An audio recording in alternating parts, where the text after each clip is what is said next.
salama zay ko mahita vera, salama zay ko mahita vera.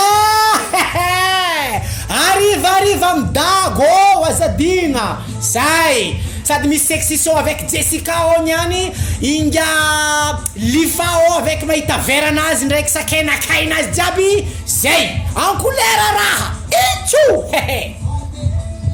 Ya zaho no surprise efa tsy surprise pe zegny.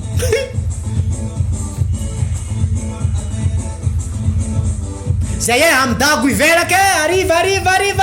sady misy karaoke manomboka 15 heures io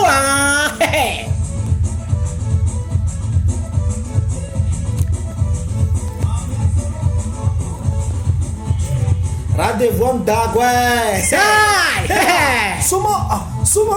suma salama zay ko mahita vera, salama zay ko mahita vera, arriva mzaba vera en couleur.